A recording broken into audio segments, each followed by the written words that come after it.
What's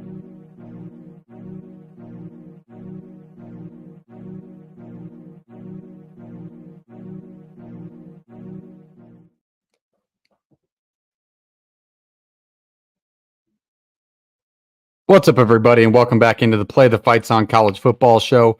Another big episode tonight. Branding airs to start from JP, who we're going to actually have to go to first after he gets it figured out. But we got to talk on last week. Let's get it out of the way. He missed last week. Obviously, it was a big show. But JP, you got a little bit of heat in the graphic design world when it came down to rebuild graphics. So just torn apart by some fan bases. I meant no malicious or any intended harm to anybody. But I'm learning quickly that as you dive into the amateur world of graphic design, there will be haters. There will be people who call it crappy, shitty, all across the board. To be honest with you, I didn't think of it. I got called out for using X's as bullet points, saying that these schools that were on the graphic, mostly from Colorado State, Wyoming fans, were very upset to see themselves on there. I meant it as Colorado State, you count because you haven't been that good for a while. You haven't had 7 wins since 2013 or 14 or something. So you count as a rebuild. Wyoming has a recent success, has all those things. I meant the X's as just things you're looking for, but I put Wyoming on there simply because they're going to be a very popular choice, as they should be. Branding, where it's located. It just, they will be. I don't know. I think Wyoming, they're in the game. I put them on there. That's what I'm saying. Yeah. Like they're on there more than once. Like, yep. They are a popular choice. They're going to be a popular choice. That's why they're on there. Not all the schools on the graphic need rebuilds technically in the real world. I'm sorry for doing that, but I just wasn't expecting the heat I got from Colorado State and Wyoming fans. We had to explain ourselves to a couple of them, and then once they got there, they go, "That's just a blunder." And I go, "Yeah, well, I'm what is below an amateur graphic designer? Yeah. That's me. All right, so leave me alone. It's a cutthroat world, and I think this is what it came down to. I mean, if those are check marks, I think we don't have any issues. I thought it was fine, but you live and you learn. Right, Jake? Jake's here. The bigger problem is here, the Colorado fans live in Colorado State being on there. Like, they don't need it more than anybody in the world. Like, what are we doing? I didn't put them on there because I feel like a lot of people aren't going to be that pumped. They checked every one of those boxes. They checked every one of them. I didn't understand that hate either, but other than being in a G5. But Jake, how are we doing tonight? You ready to go? I'm good. JP's kind of on the struggle bus today. I know he's had a couple of weeks off. He's just getting back in the groove of things. We're glad to have you back, Jordan. I fully clicked the wrong button. Didn't know it till it showed up. I go, oh, that's weird. Doesn't look right. We live and we learn. We're going to bounce back. That's what this show is about.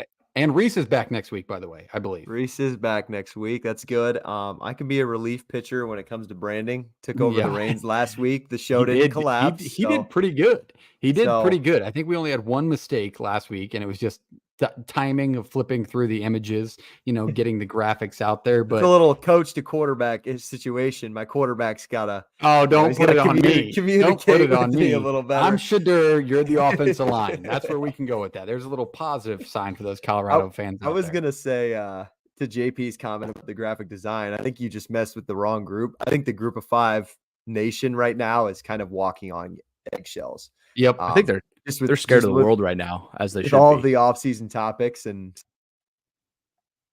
other stuff, as you can see on the right. But the Group of 5, they are.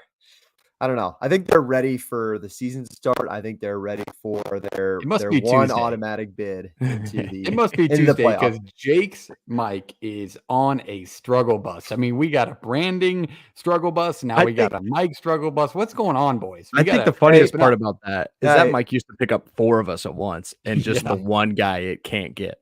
Well, I will say that, and my birthday's coming up, fellas. So. You give me a new mic. You give me a new mic. I sent you that one for free. Give me a other new than mic. The shipping charge. I don't think it's the mic. I feel like it's just like the headphones around. Yeah, I know. I guess I don't know what it is. Is it like hitting the table in front of you or what? Well, it could be, but the last time I used to do it without headphones, then like the sound of my laptop from our recording would pick up in the mic. Yep. I would rather stay away from that. So if I cut out a couple of times, I'm willing to live with what the opposite would have been. I'm glad you brought up the days, JP, of when we used to get 4 people on that mic, because this is a reminder. This is episode 50 of Play the Fight Song. We rebranded 50 episodes ago.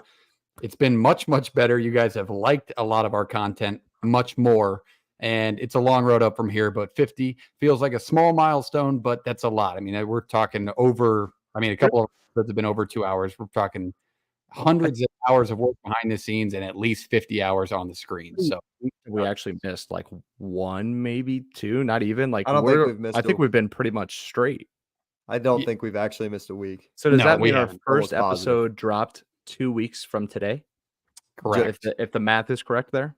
Yes. I think so. Because then we dove right into conference previews, which I think I don't know about you guys. Out a trailer, didn't we? No, we actually ahead of schedule. We started in August. That's when it launched. But remember, we did a couple of 2 a weeks when we did recaps, and then we did the preview episodes. So those kind of combined them up. That's but true. It all feels like a blur, especially with all the hours that go in behind the scenes, clipping videos, making graphics. Like it all throws into a blur. But 100%. It's been a pleasure and honor. What's only up from here. But back in those days, man, we literally used to have Reese, Jake, JP, and myself in a room, like a back room, no air conditioning. We'd have like a tiny heater in the corner, a fan on maybe if it was warm, and all just screaming at the middle of this table. And that was back in an old brand, but it was complete grit. I mean, do you guys miss those days? Do we need to get back in the studio? I think I missed some of our segments we did for sure, like Reese's Nuggets on some things. But I don't miss screaming into a microphone because we really had to be careful not to cut each other off. Otherwise, it just sounded like a thunderstorm. Like we'd be pointing at each other like the Spider-Man meme, like you're next, dude, go. But no, that was grit. And we've come a long ways from there, and it's only up from there. But all right, let's go to recent news in college football. Let's lead it off with what everybody's here for, and that is college football 25. A bunch of news dropped today, and we're going to try and hit the main points of it that maybe we want to talk about. But before that, we got to talk to JP. JP, we didn't get to talk to you last week. You took in the trailer like the rest of us as a delayed reaction, but what did you think? My biggest thing was how much they put emphasis on like the pageantry and the traditions within college football. So you saw the whiteout, you saw Steamboat at Wyoming, you saw the Iowa Wave, you saw just about anything of note with the big tradition. So that was really cool. I was surprised we didn't see the Eagle at Auburn, and we didn't know War Eagle there. That was interesting. I really thought we'd get that one.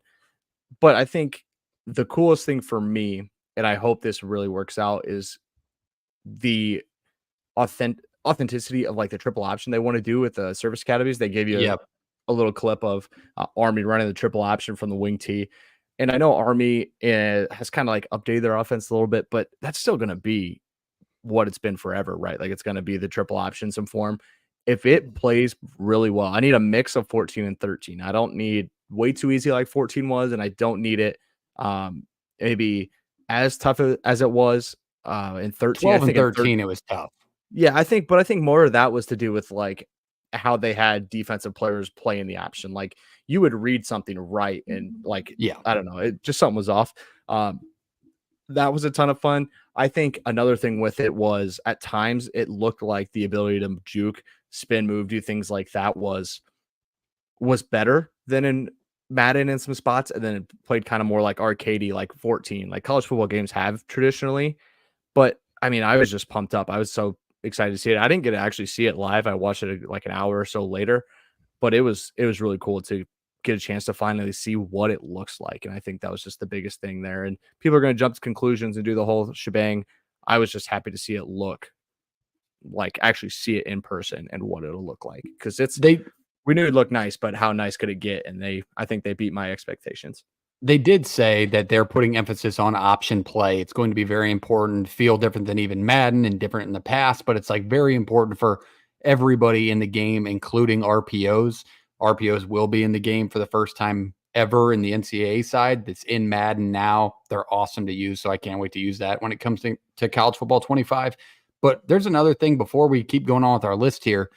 What did you guys think about the cover? This is one thing that we didn't talk about on the show, which is shocking and a little bit my fault. But what do you guys think about it? You got the base cover in front of us, or the standard version, the deluxe cover with all which we did get to talk about. But what do you think of the base cover that we're looking at right now? I think it's a good mix. I think they went Michigan because they had just won the national title, and where else are you going to go with that team? You're not going to put Alex Orji on there. There's probably not the name brands on the defensive side, even though they're going to be top notch. I feel like Donovan Edwards is weird here. I feel like we can get into this a little bit. But Donovan somebody made a Edwards good to point me, where he made big plays. He's been a name. People know of him, right? Yeah, that's fair. And he had 2 touchdowns, national title. That's fair. But what do you got, Jake?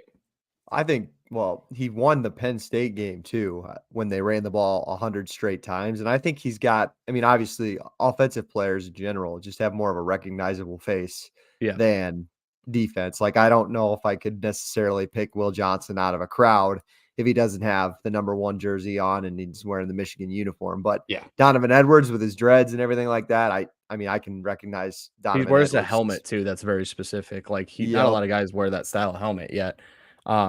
The Ewers thing I think fits. I mean, that's one of the highest rated quarterbacks that ever walked the earth. And he's on a Texas team who is back in the spotlight, transitioning to the SEC.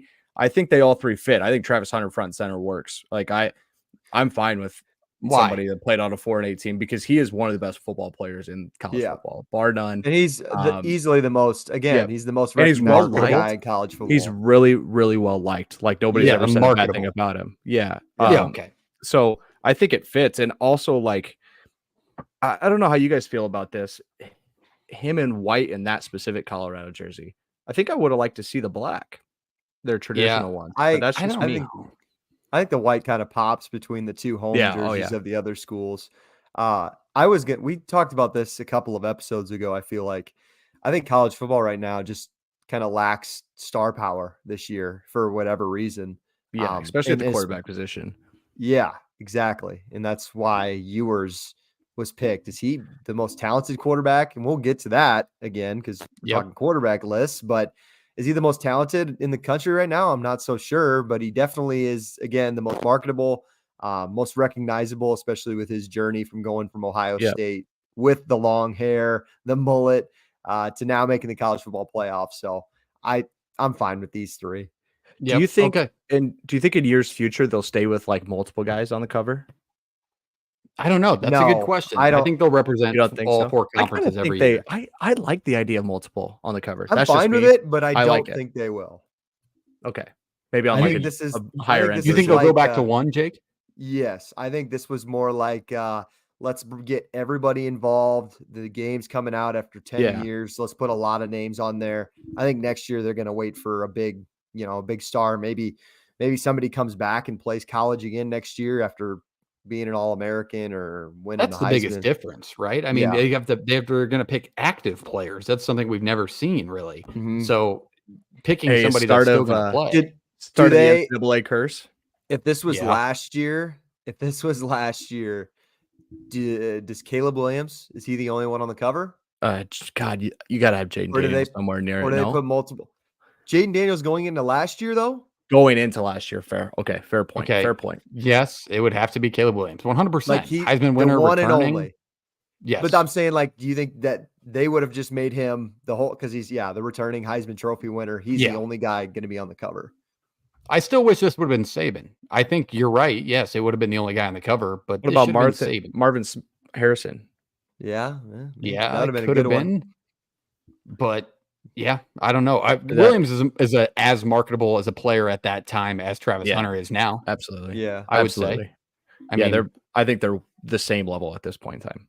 Yep. Okay, fair enough. All right, we had to get the cover talk out of the way because we hadn't gotten to touch on that yet. Let's go into the news that dropped today from this. Mike Straw, go back one, sorry. Mike Straw, the senior editor of Insider Gaming, came out on a live stream today, kind of went through a couple of the points that are not confirmed, but this guy knows more than we do. So I've seen a bunch of different takes, different ways. Like this isn't all set in stone, but this is what he's heard through the grapevine, and he has those connections. The 4 main, I'm sorry.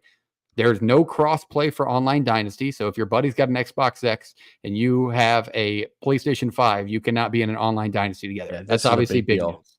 That is big news when it comes to fandoms, friendships, and more. Because like us, you guys are both going to purchase the Xbox, S, because it's $200. I have a PlayStation 5, which is $500. So you're going to have people who invested in the PlayStation 5 that people aren't going to be able to play together. It's a big deal.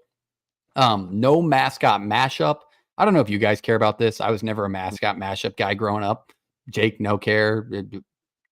JP? I think, Jacob, you guys talked about it last week. We did. Like you're going to play it 4 or 5 times, and then you'll be good. Yep. You're playing when your buddies come over and maybe you're drinking some beers before you go or out your or little something cousin like wants that. to play. And they know 14? that. Not with 14, but I'm just thinking of now. Okay, fair enough. I did not do it when 14. I did not have some beers when 14 was out. When you were a sophomore in high school, or you probably were a freshman. Yeah, I was a freshman. 15. Next up is the two worst pieces of news, especially when it comes to me, because I talked about it in our initial college football 25 video almost 3-4 months ago now. No college game day. Okay, I can get away with that. Yeah. But there's rumored to be no ESPN license. So that would be not on the scoreboard and not presentation wise, which is detrimental. Yeah, I have a question about that. Okay. I don't want to be the dark cloud again, but Oh, here we go. He's back. I am back. Isn't that kind of shady on ESPN? Like you promote Herb Street, Nestler, literally the entire ESPN crew besides David Pollock, who used to be in ESPN. And then you're just keeping away that you don't have an ESPN contract. Like, I don't know. Is it shady by EA? Is that what you're saying? To like promote 100%. To promote the guys who are going to be commentating during the game. You're like, oh, awesome. Herb Street and Fowler. This is going to be an ESPN primetime night game. And then you're like, oh, actually, it's just an EA college football 25 premier night game. Yeah, no, it's detrimental. I hope they like make a spin off of it. They can't really trademark that design, so make it as close as can be. They have it in Madden now where they don't have Sunday Night Football, Monday Night Football branding on there, but they do like Sunday night prime time, and it's just bullshit. Yeah. Like if you're gonna do it, do it. I know you got the money. I know ESPN's got the money. I get that you're dishing out checks, but like this is important stuff, man. I'm listening to ESPN voices. Like they could really mess up the score bug and stuff like that and make this game ugly. JP, you care about that stuff, right? Yeah, I think I'll care about it less in the video game than I do in the real world because some of the score bugs are atrocious. The Fox one on live TV. They need it. This is detrimental. What about like the Heisman show? No, Aaron. Like, God. It's different from Madden because Madden never had a partnership with like CBS, ESPN, whatever. Like EA had their ESPN partnership with their college football games going back to 2011. So I just want to know what happened. How'd you lose that? Yep. And they shouldn't. I think it's incredibly important. I don't think people are realizing like sometimes that sets the tone too. Like you're like, oh, this is Sunday night prime time. Now it really feels like it because this is exactly what I watch on TV every Saturday. And they're taking that away from us. So it was detrimental to my happiness when it came to this game. I think it's a good point. It is a shady move that we're just kind of figuring it out now. And I guess we'll get the full look on what the score bug will look like, which is important, hopefully soon with gameplay. But that was the news. Anything else that I missed that you guys saw on that list of stuff? There's I think there's a live stream tomorrow night on their YouTube that's rumored, like in a waiting screen, like they had for the reveal. Okay. I don't know what they're going to talk about. I'm pretty sure I saw it from our fellow over at Is It Out EA? I'm pretty sure. I would check that out. Don't know what they're going to announce. I don't know if it's going to be questions and stuff they can answer, if they're going to give you a little more insight to certain game modes. I think that's going to come at some point. I'm just not sure if tomorrow's the day that they plan on doing that. Another thing with this, I think when you look at where this game and what it's going to do for the hype for this season of college football going into a 12-team playoff, because people are going to play in the 12-team playoff prior to the 12-team playoff ever kicking off officially in the real world. I think that could build monumental numbers for people getting into the game, getting back into the sport, bringing numbers back into things. Other teams and maybe the group of five getting revitalized a little bit and the interested people. Like you cannot tell me, and we belong to a Facebook group chat. I think anybody can join it. That talks NCAA 14 and now they're talking college football 25. They're like just talking about the schools they want to play with and like how much they actually care. Like in the fall when that comes around, they're like kind of cheering for them. They get to watch the games.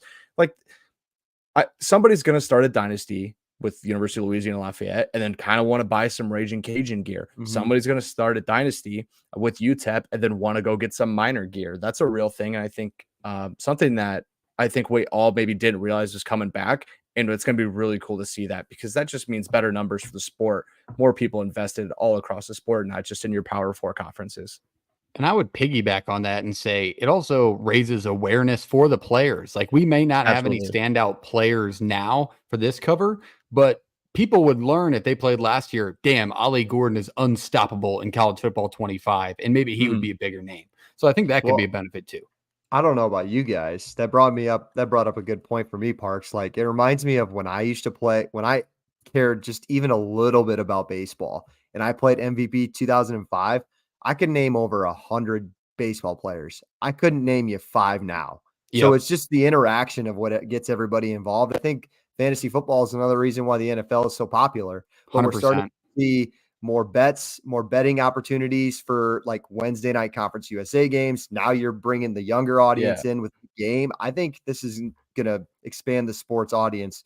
You imagine like Appalachian State and the studs at running back they had with Donovan Peoples and Nate Noel the same year, like how much fun people would have. And they're like, dude, we got to watch Appalachian State Thursday night. They're playing Coastal. Those games would boom right now. Yep.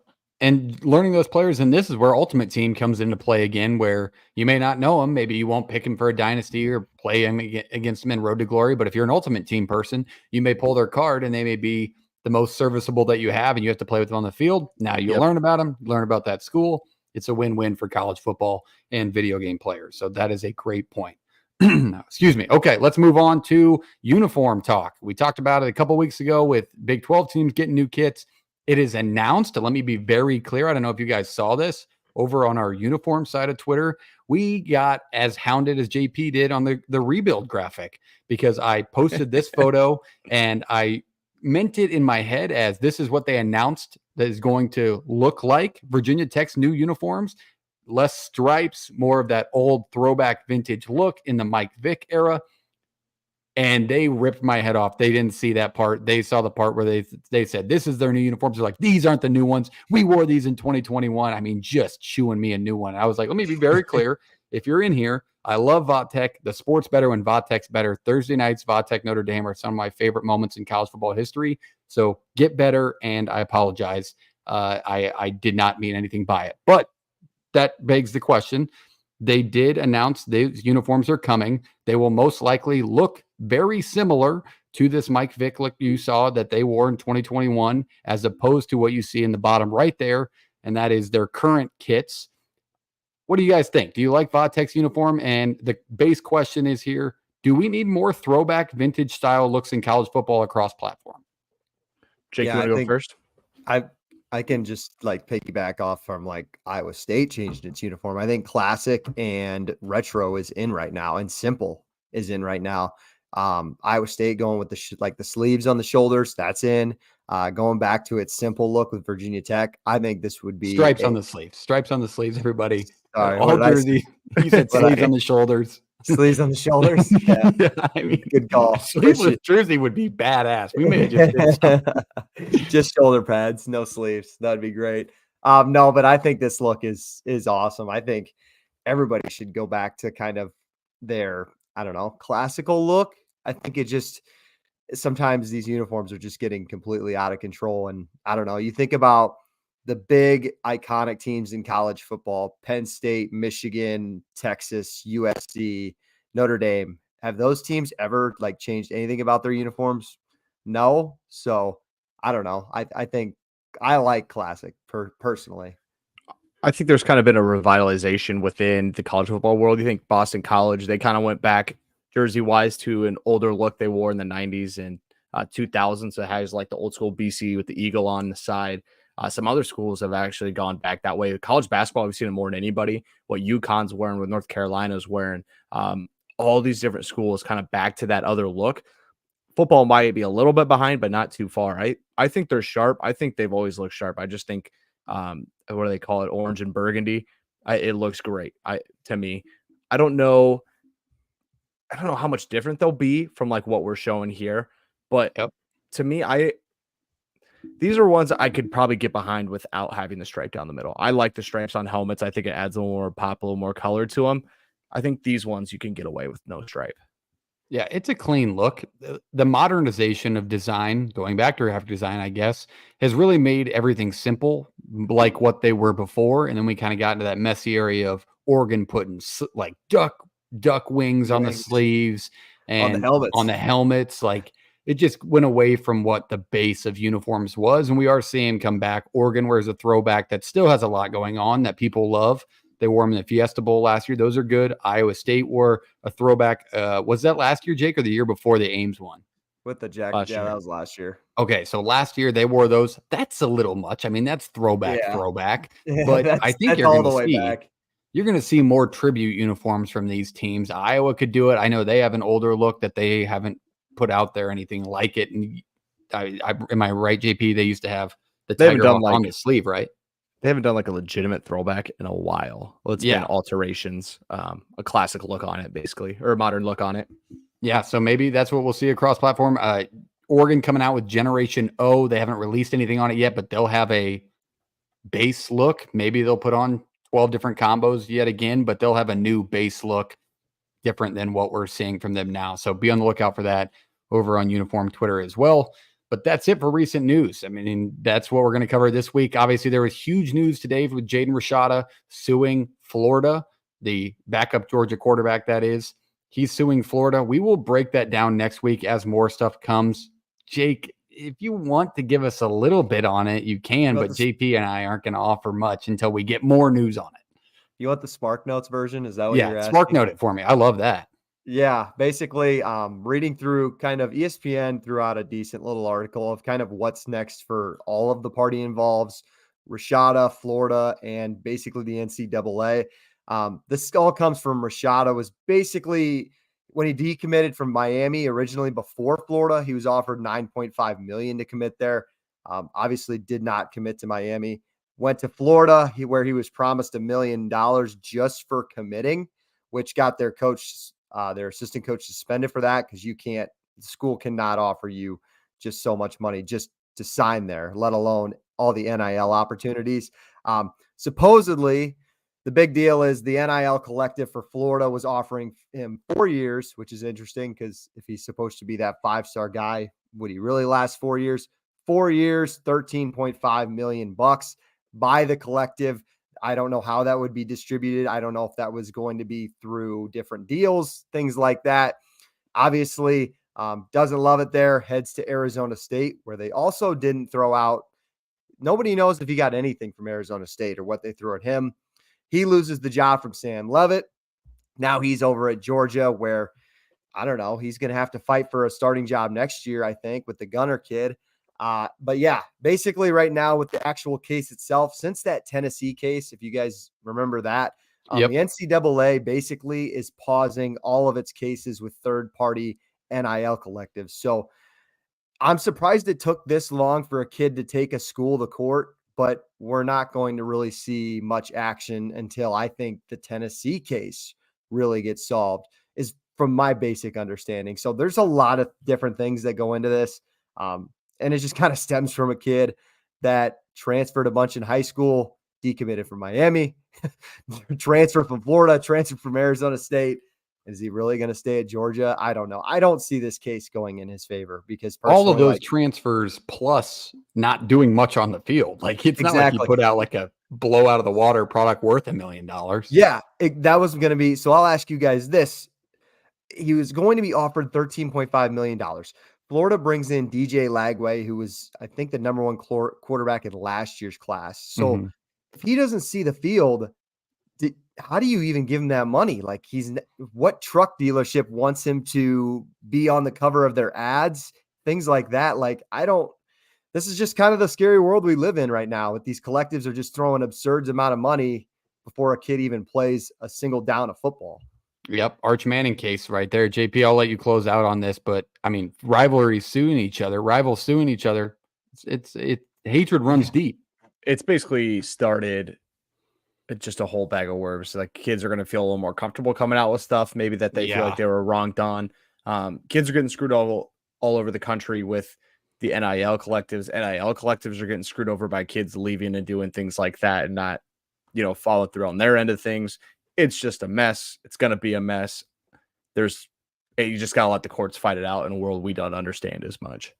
All right. We'll break that down next week. We'll read more into it. I'm sure more will be released, but last point I wanted to mention on that is Kirby Smart did give a blessing for him to move forward with that lawsuit, which is kind of insane, like a little bit to put your backup quarterback in the spotlight. That's what one of the articles said. Yes. Really? I didn't know he gave that. His blessing. Asked, like Kirby Smart, hey, can I go sue Florida? And he's like, Yeah, go for it. Why not? Keep them busy. Keep them busy. We only play them week 8. But all right, that's it for recent news. Let's go on to one of the 2 main points of tonight's episode. You guys didn't know about this one, but we want to talk about the FCS. We talked last week on a couple of moves, Missouri State to Conference USA. We've talked to you about all the moves coming in 25, and then obviously ones that are coming in 24 with Sam Houston State. I'm sorry, Sam Houston State already did. Kennesaw State, that is. But then there's Delaware, other Missouri teams State. moving as well. Yes, Delaware, thank you. Also going to Conference USA in 25. There's one more. Help me. It's going to the MAC. It's UMass in 25. So there's multiple teams moving from the FCS level to the FBS level. And it raises the question, why aren't teams like South Dakota State, North Dakota State, Montana State, these dominant FCS programs, why aren't they the ones moving up? Are there opportunities for them to move up? We did a deep dive into it, and we need to let you guys know about it because it's something maybe you'll see soon, but I'll let JP open it up. Tell us a little bit about the Montana side of things, why you haven't seen a program who just played in the national title against South Dakota State. Why aren't they moving up, and is it a possibility for them in the near future? Absolutely. So just coming from a fan perspective from the outside, somebody's not in the program, maybe not a true Montana fan, not a fan of like South Dakota State, North Dakota State. I just think when you look at it from an outside perspective, it is odd, right? And so let's dive into a little bit more. One thing when you have to look at this is to join a conference or go to the FBS, you need an invitation from another conference. So your Mountain West, right? You're going to need those. You're going to need a MAC or a Sun Belt or whatever. You're going to need an invitation from those schools to join the conference. I think with a lot of these, you've seen the most movement probably in Conference USA, right? When you look at Montana State, geography wise, like they fit the Big Sky perfectly. They may fit the Mountain West a little bit, but the Mountain West is kind of a higher tier G5. So like maybe that's not where they'll extend the invitations. Maybe the Mountain West is going to look at other schools that maybe fit them a little bit more. Reading through everything on the Montana side, you kind of saw it as maybe they didn't have the structure in place and everything around it to make that jump. They weren't ready. Maybe they wanted to prep up a little bit more and then attack that. It's not that they're not open to it, but they're not actively pursuing it as much as you might think. So it is important to kind of look at Montana and Montana State and see the success they're having. They're okay with beating the FCS right now, but they do understand that going forward, they need to put themselves in a better situation to make that jump to the FBS. Along with that, I think now you're kind of looking at it as make other dominoes fall before we make that jump. Let's not be the first domino and all of that, as it can kind of put yourself in a bad spot. Like if you join the Mountain West gets wiped by the Pac-12 somehow revitalizes a little bit and grabs those teams, or you jump to the MAC and the MAC just gets eaten alive. Those are things that they're really looking at, but they are looking at it. Like it is something that they would really like to do. It's a fan base that is legitimate. It's one that travels. It's a team with success and a team that a lot of people are really confident in making that jump. Along with the North Dakota State, along with the South Dakota State, they're in very similar situations. You could argue South Dakota State, North Dakota State maybe have bigger fan bases, but it's not by a ton. But they just want to get their footing before they make that jump. I'm not sure how you guys interpreted that, everything in the article, but that's a lot of what I took away from it. Jake, I'll let you go, and then I'll kind of go off on my NDSU tangent on the side of things. Yeah. Well, I think one thing we forget, and the article pointed this out well, that, NDSU just turned Division 1. This kid's Mike. This kid's Mike. We gotta give it a brief pause. Give it a second to catch up. All right, go. I just said that it's not too long ago that North Dakota State was Division 2, and they were competing against the university, or I guess Morningside College, where we graduated less than 40 years ago. So I think we got to put it in perspective. I would just say that the one thing that it doesn't get talked about enough, and I understand like they needed to get invites and there's a geography at play and other things like that. Do I think North Dakota State could compete in any G5 conference? Absolutely. For football. I think we fail to forget like what would happen to the other sports if they were to compete in these conferences.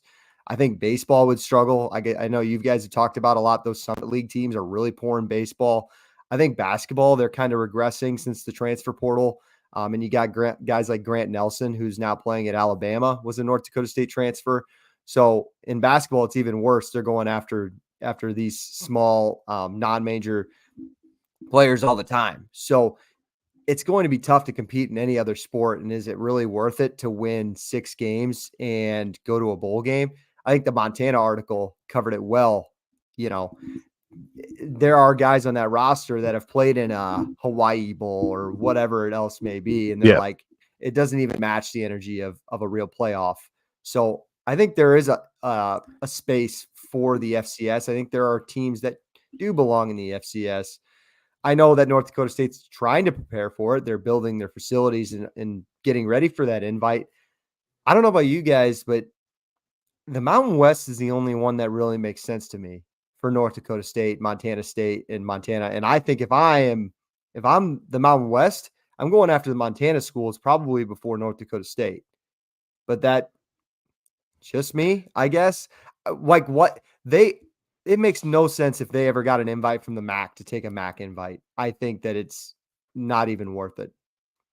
I think you might see a drop a little bit in interest in the program after a couple years in the MAC, at least for me. Like, they aren't going to get the same run on prime time that they are right now when the FCS playoffs are going on ESPN. The Brawl of the Wild might take a hit if these schools don't stay together. Probably will. I think we can safely say it's going to take a hit, especially if one jumps up and one doesn't. It's just weird to me that when you look at the schools making the jump, they're all good in the FCS. Mm-hmm. I think 40% of teams have won a national title at the FCS level now play FBS football. You're looking at Sam Houston's, you're looking at Delaware's. You want me to get you that? App State, Georgia Southern, Coastal, Liberty, James Madison, Sam Houston, Kennesaw State, Jacksonville State. Yep. But it's a big number, 40%. Yeah, these schools that are making these jumps, though, if we continue to see more, like, somebody's got to lose football games. I would imagine some of these schools are going to regret making this choice. And we might see it, with Delaware, with Missouri State. Delaware's had more success than Missouri State has had, but there are going to be more teams than just Missouri State trying to make the jump. Yeah.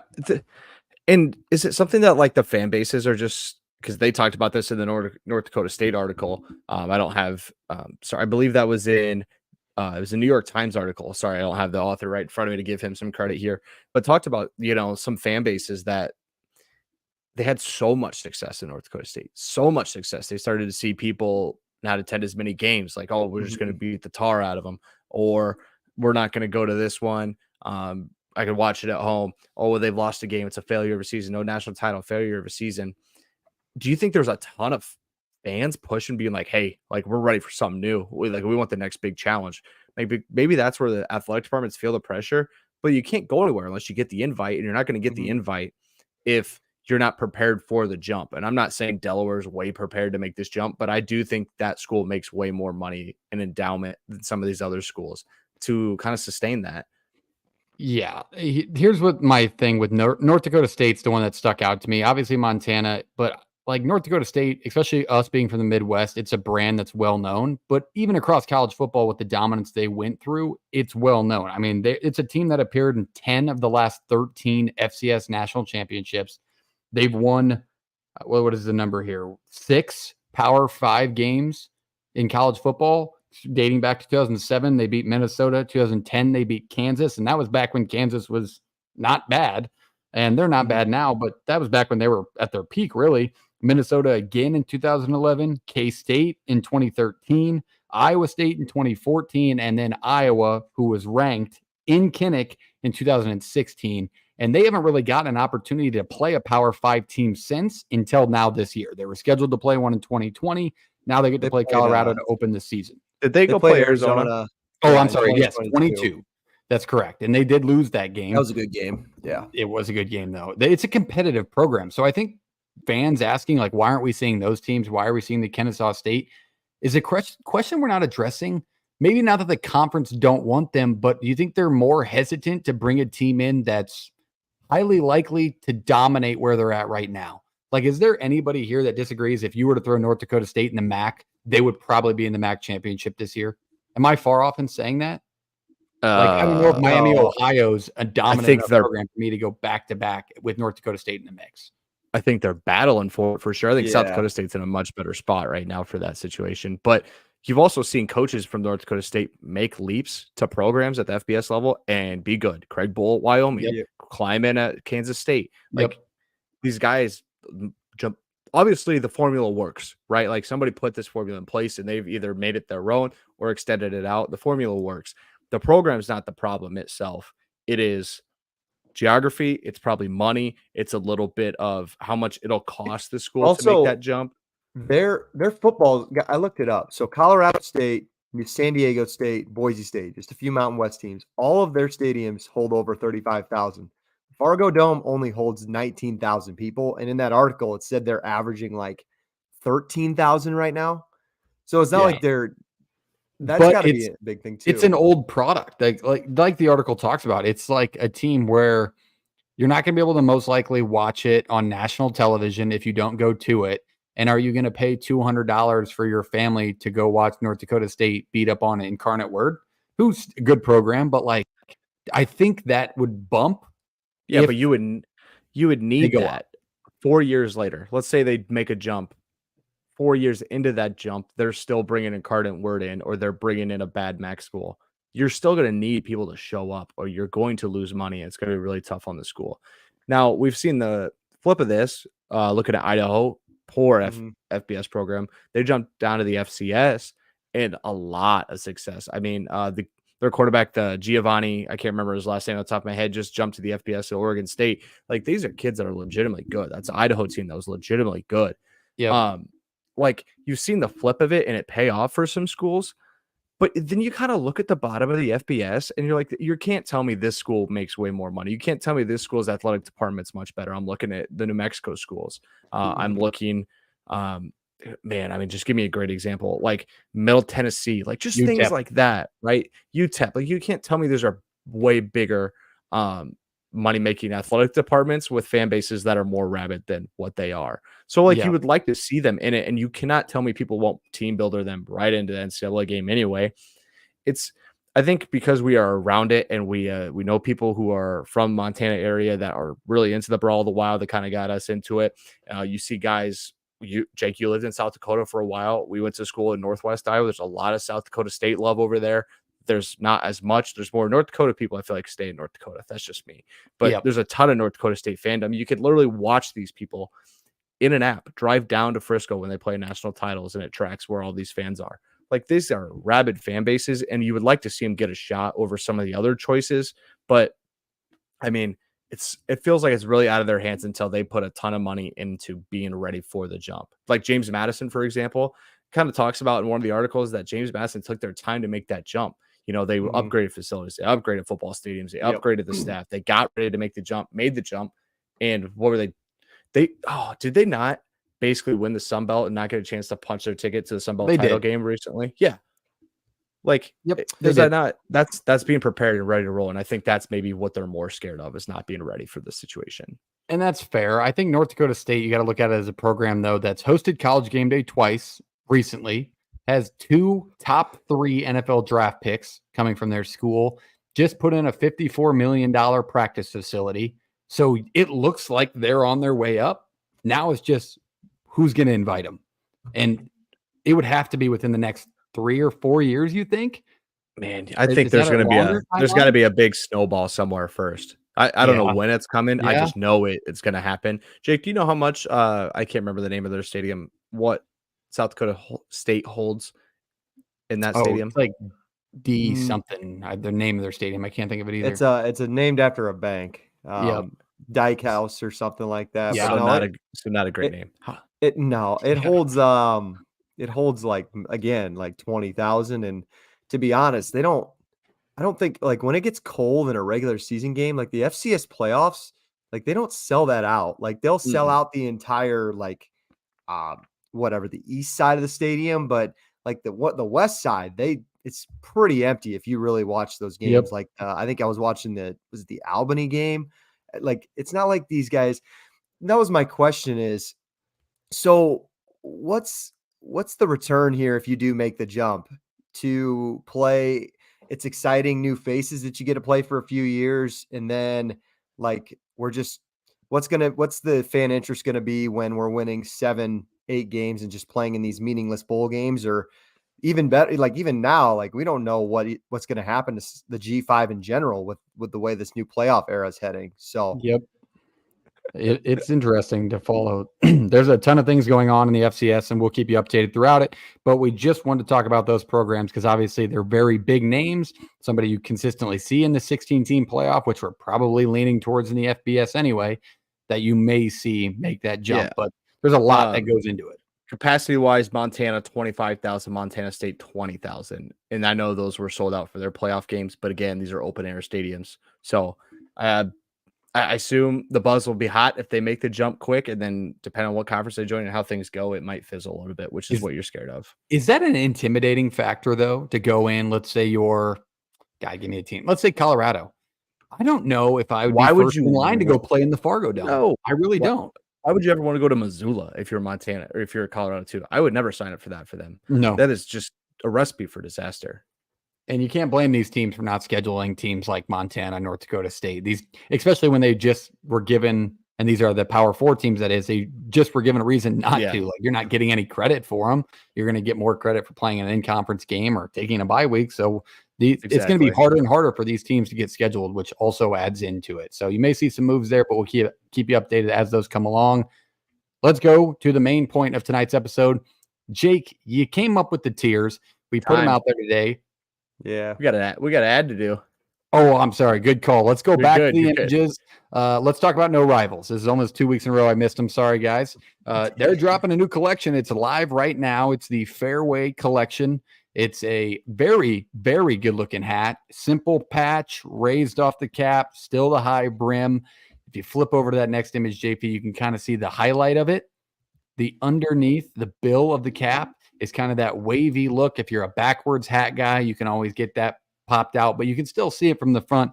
Clean design, high brim, No Rivals embroidered on the side always. These are beautiful, and I'm a little upset that we didn't do this partnership after these were released because I think this would have been a choice, JP. What do you think of this look? I'd have looked at it real hard. Yep. It would have been tough for me to say no to this. I'll be honest. If we're being honest. I know. We might have to get to our guys and get us more because I got to get one of these in hand. They're a beautiful hat. Absolutely. Yeah, Jake? I think that I don't know. I think the nice thing about this one is it's different material than like our classic like hometown collections and our espresso collections. Like this is, you know what I'm talking about though? Like like there's a difference between a golf hat and a different hat. Are we apparently some of our fans want a hat too. I don't know if Kalen, I literally said this to Kalen. I said this to Kalen this weekend. I've legitimately never seen her wear a hat. So I think what better than to be her first hat than to be a No Rivals hat. Absolutely. Banner, get her out. I know that was a sarcastic comment coming from Geef out there. Get in there and actually buy a hat. And if you do, tag us when it arrives. I know one of our longtime actually co-starring in the Iowa State side of things, JT, he was going to order a hat. Did he get that done? Did he inspire? He's asking us asking us in the comments right now. He's like, "What we got it? Are we gonna get a promo code for these hats? We got to." I know we got to get you one. That's a good call. I think throw the comment section on your order. Just tell them we sent you.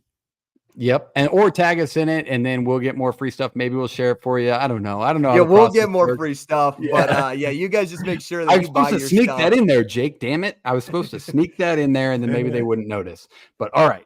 Shout out to our partners at No Rivals. Check them out today. ShopNoRivals.com.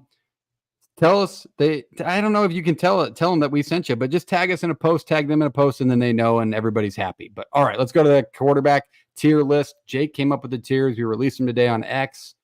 Tell us about the tiers, Jake, and then we each have our individual list of 4 to 5 players, I'm hoping, because that's at least what I did. Yeah, I think that's really why I wanted to do this, because I think when you do it with tiers, you can kind of categorize it yourself. You can explain the tiers in your own way. You can put 5 guys in tier 1 and 7 guys in tier 2 and 2 guys in tier 3. It really depends. That's why I'm kind of leaving this open-ended for you guys. I'll kind of explain my tiers. I did add a 4th.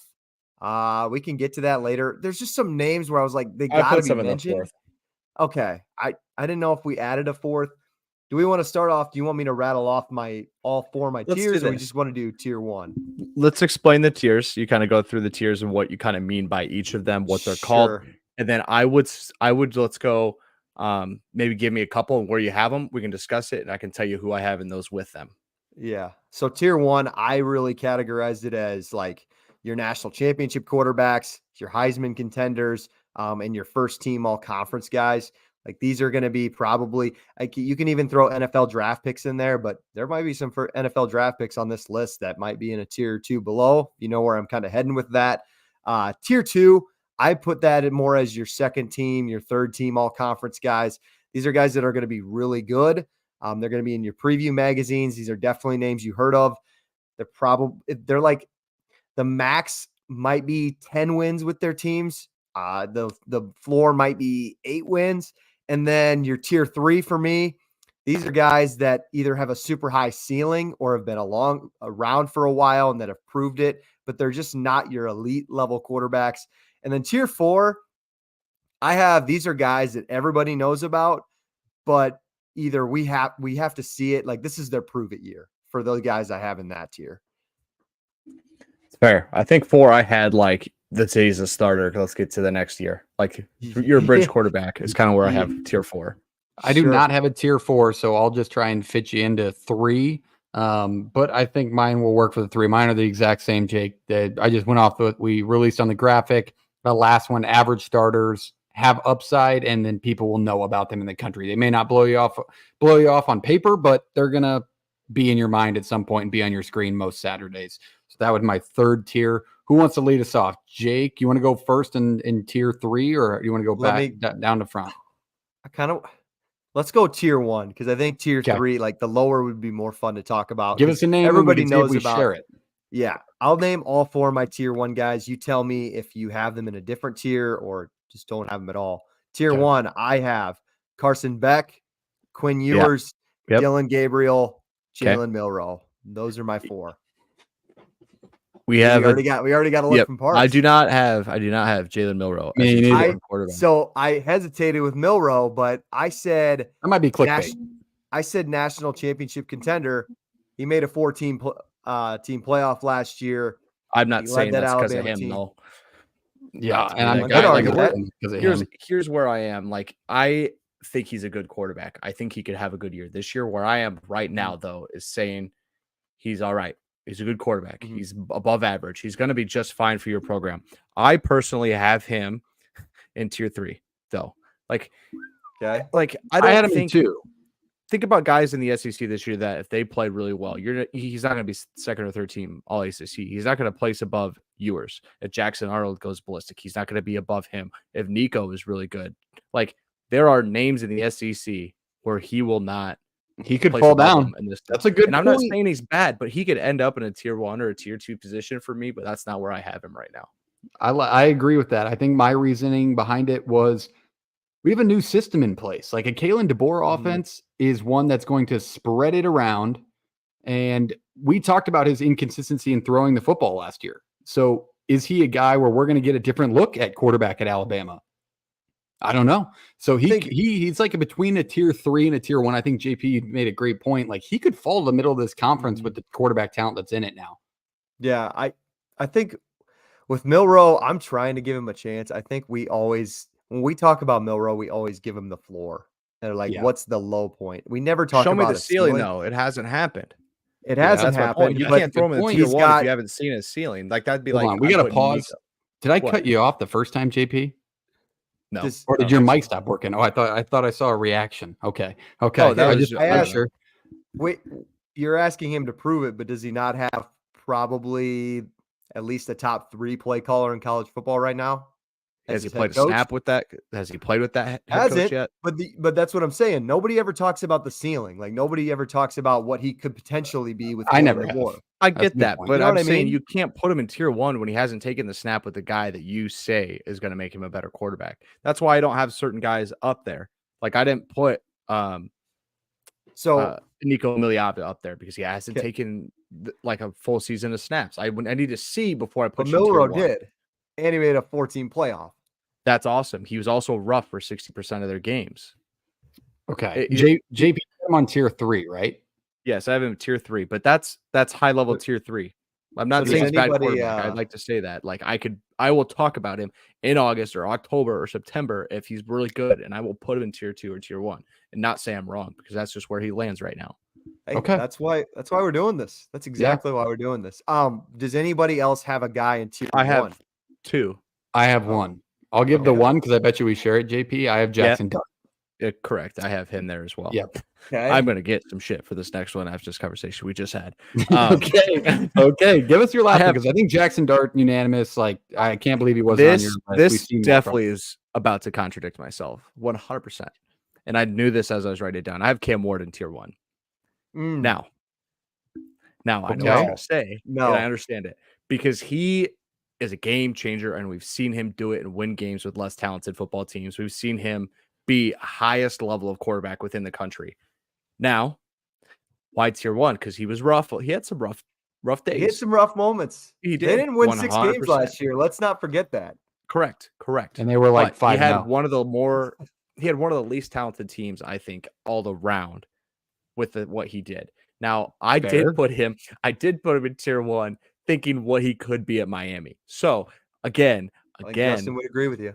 Yeah, by the end of the season. See, that's what I'm saying. But then I just talked to you about Milroe hasn't taken the snaps with the guy that can make him better. It's the Cam Ward podcast. The Cam Ward show. I am contradicting myself, but I think his talent, his ceiling is much higher than Milroe's. And you can clip this and put it wherever you want if you need to. But they're 2 talented guys, 2 very different quarterbacks, I think you could say. But that's just where I am with Cam Ward right now. I think the college football world would have a heyday with you in saying that he has a higher ceiling than Jalen Milroe. Because people think of the SEC as a much higher league than the Pac-12 and even the ACC.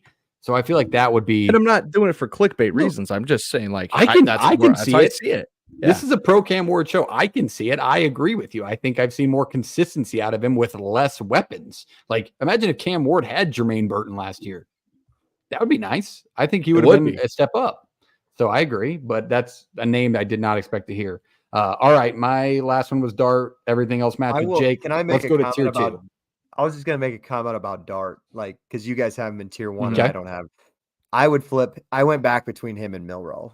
So I basically picked on who won more games last year. It's probably you take? Not right now. You gotta make a team. Yeah, you're right. I'm picking Jackson Dart. Okay, thank you. But I also have to answered. I have to put like team success. At least for my arguments, they were pretty damn good last year on offense. You could say one of the best in the country. You can definitely say that because they won 10 games last year, Jake. They won 10 games last year, Jake. They just couldn't play defense. Jalen Milroe beat Georgia. Jackson Dart didn't. Yeah, Jalen Milroe lost to Texas, but like people win games, all right, Jake. You can't say the whole team depends where you put these quarterbacks on the tier list. Just say Ole Miss. It's a proven thing for me, man. Like they make the 12-team playoff. You have to at least do that, or it's a failure. Yeah. Like I'm not. You're not getting. That might be a fun one. We'll put that out on Twitter. Jackson Dart or Jalen Milroe. You got to start a team today. Who are you taking as your quarterback? I think Milroe is going to be the answer because college football fans are college football fans, but it's an argument worth hearing. Yeah, that's going on Twitter. We're putting a poll out there. Let's move on to tier 2, and I want somebody else to give their tier 2 because you have. Let me go first because I think I did this much differently than you guys did, especially when it came to tier 3. But tier 2, there are some names on here that you probably don't expect to hear, which is kind of what I wanted, so we can get more names out there. But tier 2, I have Jalen Milroe. I have Jalen Daniels. I think this is a guy I'm much higher on than most. Noah Fafita. Yep. I have on tier 2. Cam Rising. I have on tier 2. And then my last one, which is going to be a red hot take because college football hates him. But I think Drew Aller is going to be a tier 2 quarterback this year. I'm glad somebody brought him. I'm glad somebody brought him up. He's not on my tier 2, but I don't have him on my list. I would put him in 3 though. He's in my tier 4. This is why I want to give my tier 4 later. See, you're the basic college football fan that I'll argue against. I think he's pretty good. I think he's much better than people give him credit for. I don't think he's not good. I think all my tier 4 guys it's a prove it year for me. And I think in some of the biggest games last year, he just did not prove it at all. I thought that Michigan and Ohio State game, when they needed him the most, he couldn't make a throw to save his life. But I do think he is good enough. He could learn from that, and he can be a top 7 or 8 quarterback in the country next year, just given the circumstance. That's fair. I don't think so. I had Ward at 2 and I had Jackson Dart. Fafita was the only one I have in my tier 2 that's with you. Okay. Do you have one Shedeur Sanders in tier 2? I do not. I do. I also Jalen Daniels. I don't even have him in any of these. I thought about putting him in tier 4. Thought about putting him in tier 4. I'm not putting a guy who basically missed the entire season. You're a Kansas hater. Let's just put that on record here. He is a licensed, factual Kansas hater, folks. I'm not a Kansas hater anymore. When I get to it, I'm gonna talk highly on Kansas this year when we get to preseason stuff. Okay. He didn't play last year. He didn't play last year. It was damn good when he was. Yep. Fact. And you gotta remember, we're basing off the same Jake. I'm asking Jalen Daniels to be a second or third team all conference guy, lurking around the top of his conference. I think he well fits in within that conversation in the Big 12. Can I defend the Shedeur Sanders thing? Well, leading into that, I want to give a shout out to whenever me and Justin do a podcast coming up here nearly soon. We're going to do tiers of all the Big 12 quarterbacks. So I'll get to all my explanations there. But yeah, I was going to ask you. That's good to know. Talk about Shedeur, JP. Yeah. Tell me, Shedeur on tier 2, it's going to fire some people up. We haven't even gotten to Rocco Becht yet. Rocco, is Rocco Becht on your list? I had to explain this to Justin last night. Like he's not making my list right now. Okay. And I'll explain the Big 12 stuff. I have Shedeur at tier 2 because I do think if you put him behind a better offensive line and with people who maybe have situational awareness on how to handle football games and overtime and time clock management and things, I do think he's even better. He's one of the more accurate passers we've seen. He's a great deep ball thrower. He's made really good decisions. He's not turnover prone, even under the pressure that he's under. You could say that he did have some jumpiness in the pocket and sometimes, or maybe you shouldn't, it caused more sacks, but you can't tell me there's 5, 6, 7, 8 better passers in the country than him. That's why I wouldn't disagree. I think he's got a tendency to hold on to the ball too long. Yeah. That I will say. Everybody's got you got your gripes with everybody, but I think that one's easy to fix once you get a better offensive line in front of you. Not saying he's going to, but if he had the opportunity. I think if we did these at the end of the year, I mean, if they go out and even get 8 wins this year, I think he would be a lot of tier 1 guys. Yeah. A lot of tier 1 caliber for a lot of people. He would be very responsible for 7 of the 8 wins. I would be safe in saying that if they get to 8 wins, he'll probably be in New York. Honestly, with the way that offense operates, probably if they're high flying enough, I could see it. Do you want me to give my tier 3? I have 8. I won't read them all off because I don't think you would have ranked some of these guys. You guys, let's be very clear. My tier 3 is much different. I think it's closer to Jake's, where they're average starters, upside potential, or you're going to know. I have that. That's what I have. That's what my tier 3 is. Here's who. I haven't listed. There's one guy missing off my tier 2. So let me. Riley Leonard. No, we didn't talk about him on mine. So Riley Leonard, I think fits as well. I would agree. Got to get a little better as a passer. I think he has the opportunity to do that in a Notre Dame system. But I do think at his peak, he is a very talented quarterback. So I put him tier 2. That's not based off what he could do at Notre Dame. That's based off what I have seen. So that's why he's tier 2. Now, I'm not saying he's like top tier 2, but I think he's better than a tier 3 quarterback after I name some of these. But with the schedule with Notre Dame this year, he could also be I can't wait to dive into that one. He could be a tier 1 guy. He could be a Heisman candidate. Cam Ward, Noah Fafita, Jackson Dart, Riley Leonard. That's my tier 2 list. We're going to talk a lot of Cam. Can Riley Leonard be better than Sam Hartman was last year at Notre Dame when that time comes up? Don't do it right now, but we'll do it later because that'll be a fun topic. Tier 3. The 3 and 4, 3 and 4 for me and you, JP, 3 for Park. Yeah. I won't name all 8 of mine here, but I want to give you I think if I name 4 or 5, I put 8 here. It helped me kind of brainstorm quarterbacks and who kind of fit into the same path here. So tier 3, I have Jalen Milroe. We talked about that. I had DJ Uiagalelei at tier 3. I also have a Brady Cook. And this one, we brought up a little bit earlier, Rocco Becht. There's 4 of the 8 that I have written down here. You have Jordan, you're growing up. I don't think Iowa State or people who look at Rocco Becht would be like, man, I just can't wait to get to the next quarterback. What a bridge guy. He's not. I don't see it that way. So that's why he's in tier 3 for me. Tier 4 would be you're a bridge guy. I need to get the guy on campus here. Okay, we did ours a little different then. So my tier 3, I have Shador, Cam Rising, Brady Cook. Couple of different guys. Cam and Brady Cook are guys that aren't going to be pro guys, but they're older guys. I think they could make a huge leap at a playoff this year for their teams. Shador is a young, talented guy that I think can make a huge jump. Last guy in my tier 3, Garrett Nussmeier. I think this is the highest ceiling of all of the young quarterbacks making their debuts this year, even over Nico, in my personal opinion, just because with the offense that LSU is going to be providing for him in that offensive line. So those are my 4. I think he could throw for a jillion yards this year. And my tier 4, these are all guys that have been around the block. Everybody knows them. And for me, tier 4 is prove it. DJU, Cade Klubnik, Drew Aller, Will Howard. These are all playoff potential teams that you are under center for. It's got to be a prove it year. Some of you are graduating this year. Some of you will not see an opportunity to play again if you don't get your team to a playoff, probably more than likely. Or I don't know. It wouldn't shock me if Drew Aller looks to transfer, if people tell him to transfer like a Kyle McCord did, if Penn State doesn't make the playoff this year. So that's my tier 3 and tier 4. Yeah. I'll give my 3 because I don't have a 4. And let's be very clear. Another clarification here. Tier 3 for me was an average starter. They have upside potential and people are going to know them. I'm going to start with USC and Miller Moss. This is a guy that's waited 2 years behind Caleb Williams. However, you got to put an asterisk next to it because Jaden Mavia could start at USC this year as well. But Miller Moss is a great quarterback. Like they saw a little bit of him in the bowl game. He played well. He was consistent. And it's a team in a new conference who's going to have a new look anyway. So Lincoln Riley came out and said he'll be day 1 starter, but that's a name you're going to know because they're going to win a few conference games in the Big Ten that are going to kind of rise up people and be like, all right, USC's here. They're still competitive because Lincoln Riley is who he is as a play caller. So I think Miller Moss will be a name that you will know by the end of 2024 consistently if he doesn't get taken over by Mavia, which is a possibility. My next one, Garrett Green at West Virginia.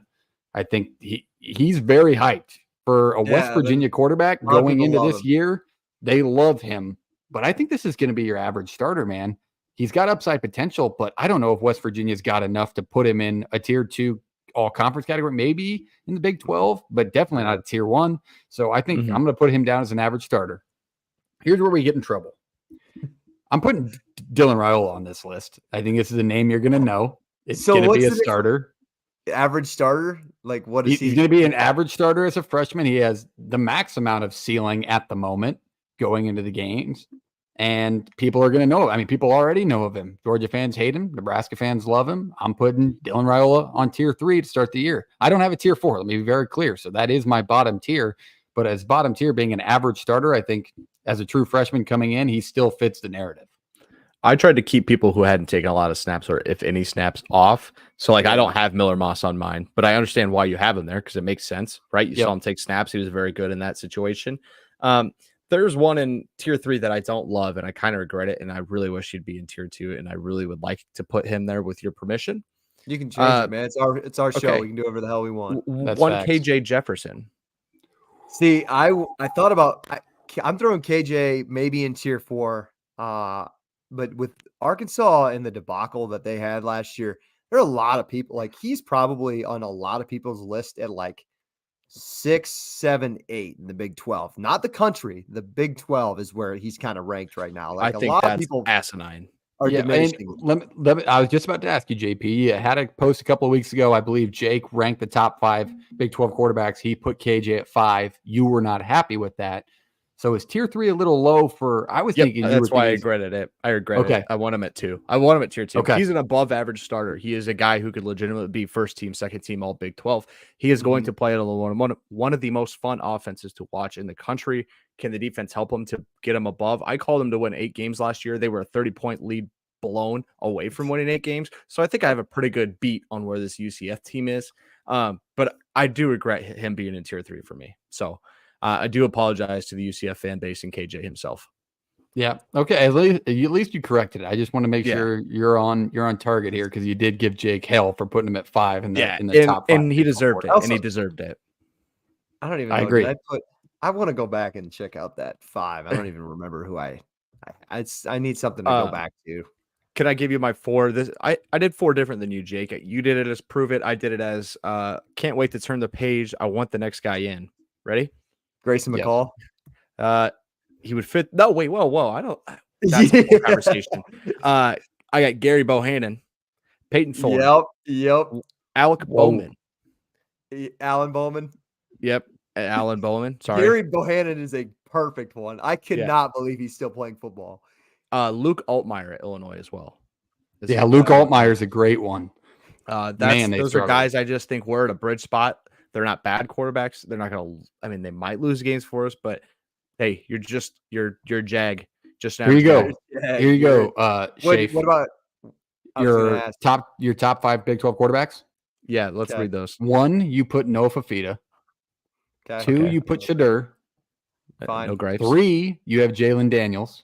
Yeah. What are we doing here? That's tough for this list. That's tough for this list. All right, keep going. 4, you have Cam Rising, and 5, you have KJ. I'm gonna have to change that list before my next cycle on podcast. Please. Oh my gosh, yes. Hey, he asked. I'm pretty sure he asked me to do that on a hungover Sunday morning at like 8 a.m. My mind's not. You're telling me hungover? It changes your ball knowledge. It changes your knowledge of the game. I need to think a little. You better more be clearly. sober every Saturday morning at 11 a.m. so we can get some real takes out of you watching these games. You texted me. What did you text us on? Oh, who are my dark horse teams Sunday morning? And I'm like, holy shit, man! I couldn't even. Content never sleeps, Jake. Content doesn't get hungover. I couldn't think of all 16 teams in the Big 12 this year at 8 a.m. on Sunday morning. But going back, JP, one guy you might want to put on. Would he classify under tier 4? One named Graham Mertz. I had Graham Mertz in tier 3. Funny you ask. I thought he proved his worth last year. Yeah, I thought he was solid. That's why I was. I had him tier 3. Yeah. I had him actually written down, but I didn't think he'd come up, so I had him in tier 3. I also had Will Rogers in tier 3. Okay. We didn't talk about that one, and then I think that's the only one we didn't talk about. Like, we didn't give Brady Cook a ton of airtime, but I think we all kind of understand and see that in the right spot. So, you want me to give you maybe a hot take you can carry into your show, Jake? I would put Rocco Becht in tier 3 as well. I think he needs to prove it a little bit more. I think he went into last year with no expectations, obviously overperformed for what people thought of him, but I think he's got to prove it a little bit more again. I think would agree. Second year under his belt. I would agree. I don't even know if I'm still putting him in my top 5 of Big 12 quarterbacks right now. I would maybe like Avery Johnson. We're still leaving out of there. Like you mentioned Garrett Green. I think he's better than Garrett Green, but he's where would you make it? I would agree. Quan Finn's going to be in the conference this year. Grayson McCall. Where would you put him? On my own, on this tier 1 through 4. Ooh. Yep. See, it's a different scenario. It's a different scenario because he was so successful at the power or the group of 5 level. Like he's not like that bridge guy, like you said. Like we can't wait to get rid of this kid. But then again, he also is because he's kind of putting a Band-Aid on the situation at quarterback after Morris left at NC State. So he's a little bit of both, but he also hasn't been around to where the fan base is already sick of him. He hasn't played a single down for him. Maybe they will. Maybe it's a Brendan Armstrong situation. They get sick of him after 4 games. His game just doesn't translate in the ACC. Then he could slide into tier 4. But he could also be tier 3. He could be really good for NC State this year and be exactly what they needed. Okay. I think that's everything. Everybody got through all their lists, right? Yep. Yeah. All right. That was our quarterback tier list for 2024. As of now, obviously these will change. You'll get probably very similar, but maybe a little bit different takes as we get closer to Carson Beck. Coming from Courtney, Carson Beck at tier 2 might be the worst take we've ever seen. I think it was Tuesday night wine night. Yeah, Tuesday night wine night in that house. Goose for made sure. that comment, not Courtney. Goose said Carson Beck was tier 2. Had to have been a dog for that take. But all right, that's everything. We appreciate you being here. We will see you next week. A lot of info to come. Make sure you hit the subscribe button if you're on YouTube. Hit the follow button on all platforms at Play the Fight Pod across them all. Almost to 3K on TikTok. on the verge to 1,500 on X. We appreciate you being here. We'll have more news, more College Football 25 news, and we'll see you soon. Jake, take us away. Go buy a No Rivals hat and play it.